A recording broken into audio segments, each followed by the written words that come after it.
Mela bonġu lil kulħadd. Qegħdin hawn anke minħabba li nhar it-tnejn hija World Mental Health Day. Dan huwa proġett li għandna naħdmu fuqu mid-2019 pre-COVID biex niftehmu meta ġejna biex nillonċjawh sibna l-COVID fin-nofs. Però il-COVID ma waqqafniex milli nvaraw il-proġett, nagħmlu pilot project tiegħu u llum ħajibda il-5 cohort ta' dan il-proġett. Proġett illi inna naħdmu kifet mid-2019 kien flimkien ma' Ruth u Kathleen min-naħa tal-Health u Iris u kien hemm nies oħrajn anke min-naħa ta' Ġemma fil-passat milli ħdimna magħhom biex nagħmlu għarfien finanzjarju.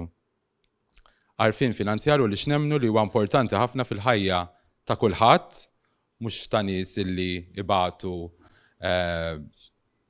kundizzjoni mentali u li jgħixu fil-komunità, imma anka ma' studenti dan qegħdin nagħmluh flimkien anke ma' Ġemma, għamilnieh fis-sajf waqt skola sajf, jiġifieri kull opportunità li qed ikollna qegħdin naħdmu flimkien anke ma' Ġemma biex nagħmlu dan l-għarfien finanzjarju mas-setturi kollha, żgħażagħ, tfal, kbar, adulti, etc. U llum qegħdin hawn biex nvaraw il-5 cohort, illum fl-10 jiġu madwar 12 il-persuna illi applikaw għal dan il-cohort u biex inkomplu dan il-programm. Kifet beda proġett pilota waqt il-COVID u llum qegħdin għal 5 cohort.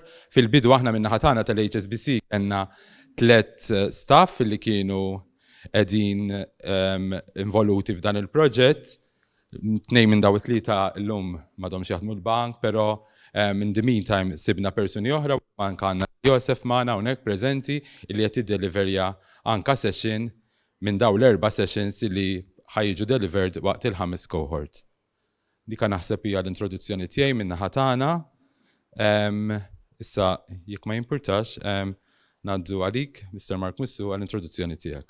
Fl-introduzzjoni tiegħek semmejt illi kienu qed jitħejjew dawn il-workshops u mbagħad bdiet il-COVID u ovvjament allura kellna nipposponu jew nislow jew ħanajtek dak li kien qed isir. U x'ħinattek ipprompti għal ħsieb moħħi wet kossu meta bdiet il-COVID kemm kienet mental health challenge għal kulħadd.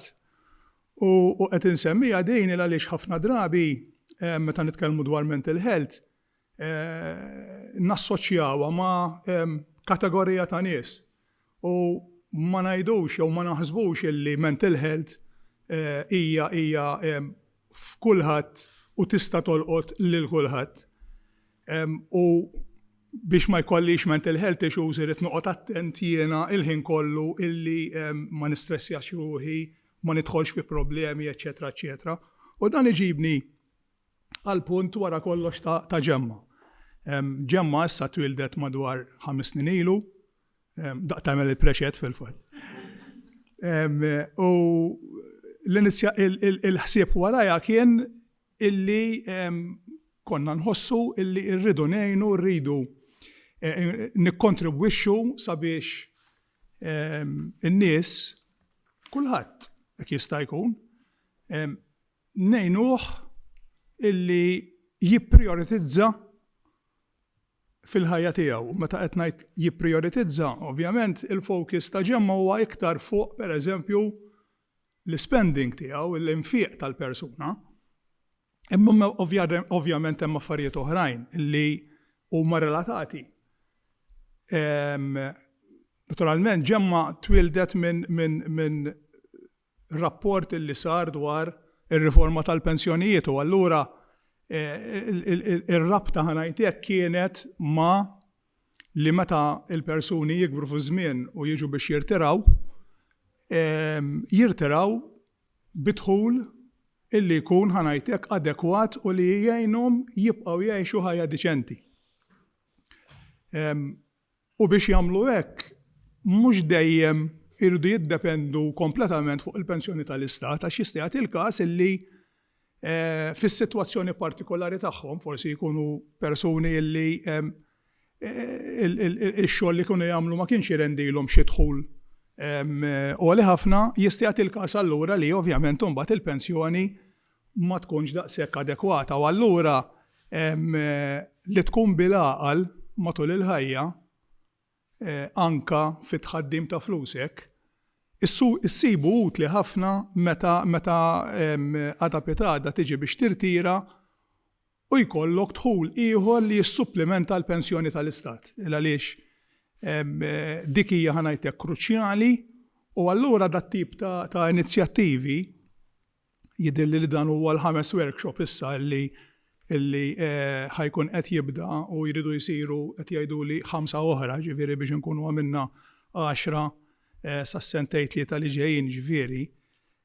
Propju għandhom dak l-iskop illi jipprovdu l-għodda lin-nies jgħalmu lin-nies jagħmlu lin-nies aware ta' kif jistgħu jagħmlu użu aħjar tal-flus li jkunu qegħdin jaqalaw. Jena ma rridx intawwal iktar, nirringrazzja l-HSBC Malta Foundation, il-Mental Health Services u l-kollaboraturi oħrajn illi għandha ġemma il għaliex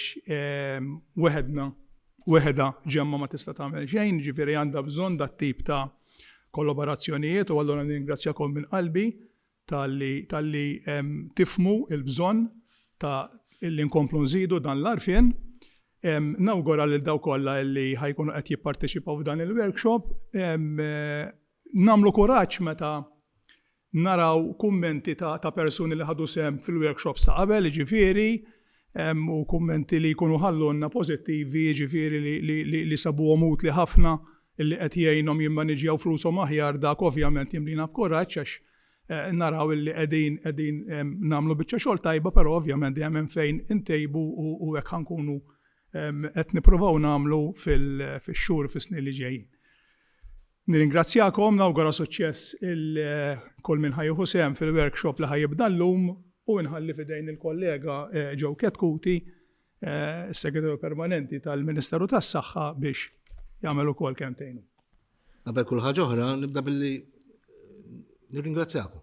Nirringrazzja l-kollaboraturi kollha f'dan il-proġett.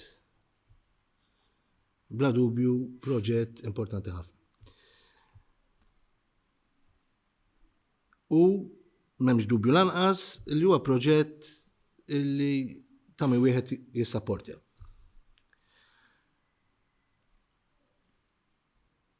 Biex ikompli jikber u jissaħħaħ dal-proġett, hekk kif qed naraw il-problemi marbuta ma' saħħa mentali u l-isfidi riżultanti kull ma jmur qed jiżdiedu. Ma naħseb li nissorprendi lil ħadd jekk ngħid li il-problema hija ferm akbar milli effettivament nafu. U għal din ir-raġuni hekk kif ħadd il-pożizzjoni ta' Segretarju Permanenti fil-Ministeru tas-Saħħa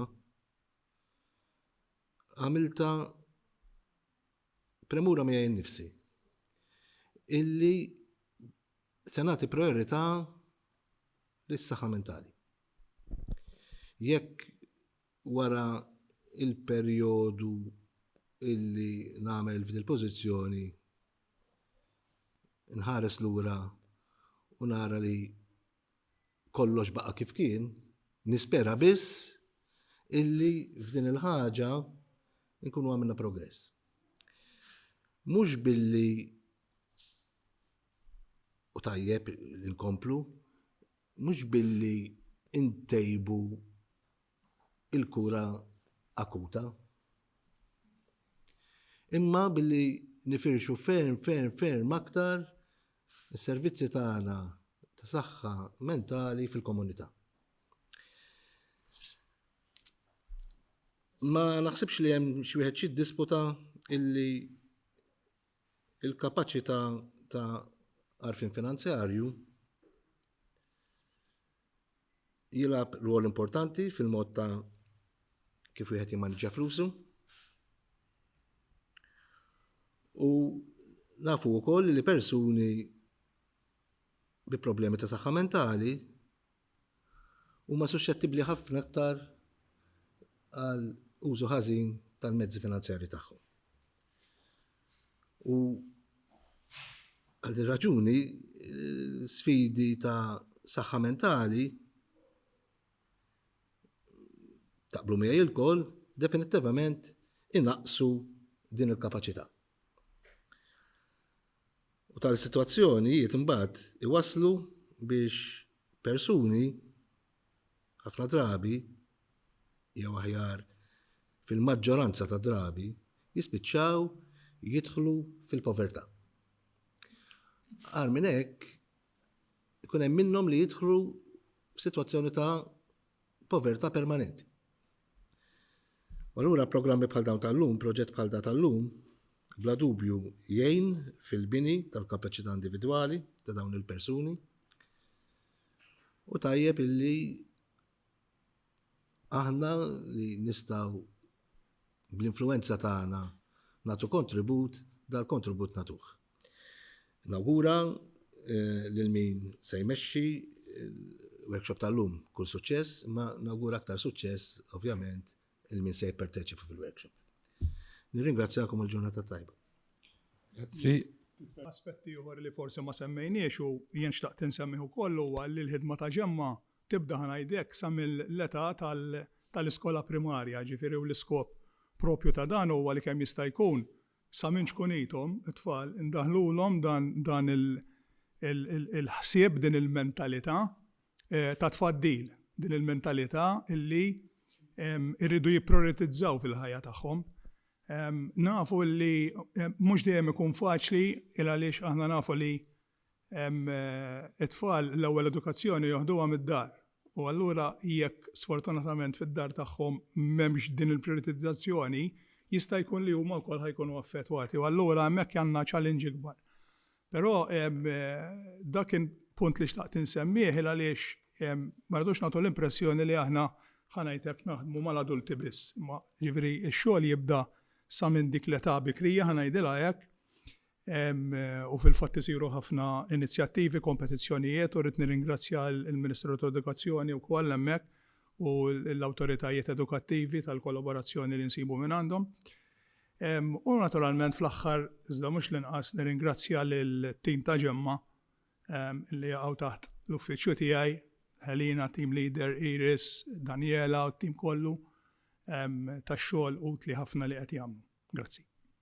Inkompli ma dak li kont tajt inti dis-sena fuq skola sajfa minna inizjattiva fl-imkien anke mal-ġemma u t-tim ta' Petra li kienet tmexxi dan il-proġett u kellna mal-2000 competition entries biex niftehmu following il-sessions li għamilna waqt skola sajf anka din is-sena, ġifieri anka biex insostni l-punti għak illi we are trying to catch them young biex niftehmu, ġifieri mill-bidunet.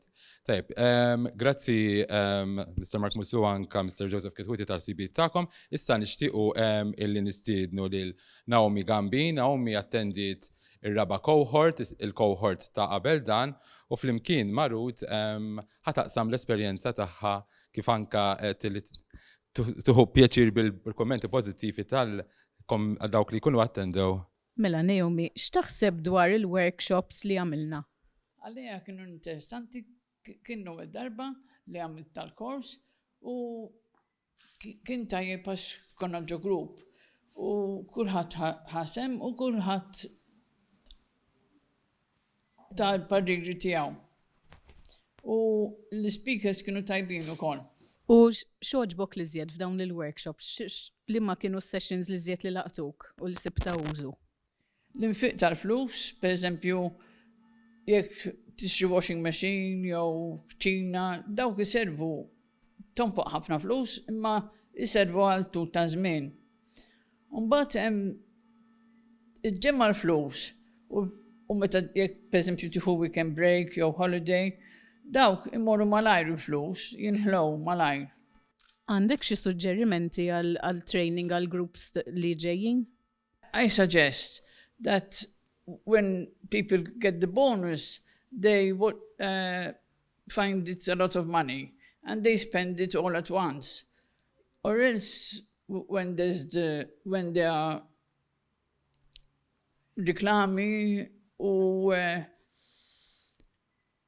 jaqgħu għalihom, per eżempju, tixtri ikonom offerta, buy 2 get 1 free, but ma jarawx il-expiry dates.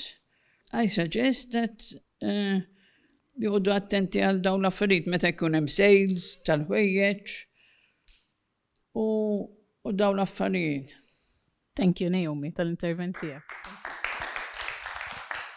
U rejtna li l-iskop li ħdimna liħ flimkien mal-Ministeru tas-Saħħa, mal-Ministeru tal-Politika Soċjali u Drittijiet tat-Tfal wasal għax dak kien l-iskop li nies bħalek, nies li jgħixu fil-komunità inwaslulhom dan il-messaġġ. U inti kont il-prova ta' dan kollu. Grazzi. Tal-iqsam ta' anke l-esperjenza tiegħek.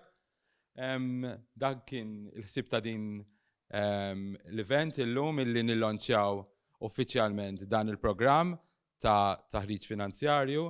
Mill-ġdid kif qed inti Mr. Masu u anke Mr. Ketkuti, nirringrazzjaw it-tim ta' Ġemma kollu, Helena u l-tim tagħha, skużani.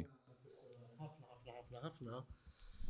Il-kumment li għamlet fuq l-effett tar-reklamar fuq persuni bi problemi ta' saħħa mentali. Naf ġifieri persuni anki viċin tal-familja tiegħi li għandhom problema ta' saħħa mentali illi letteralment jitwaħlu ma' teleshopping u jordnaw kull ma jippruvaw bjew fuq il-televizjoni. Dik hija vera punt li impressjonajtni bi proset. Grazzi lil tim ta' Ġemma kollu illi kien strumentali li bdejna diskussjoni flimkien mal-Health u mal-HSBC biex wasanna l dan il-programm u looking forward for more collaboration together kemm mal-Ministeru tas-Saħħa u mal-Ministeru ta' Ġemma understood dik hija an understatement għax għaddejjin minn ħaġa għall-oħra. Grazzi tal-li ġejtu, grazzi tal-ħin tagħkom u grazzi mill-ġdid Naomi.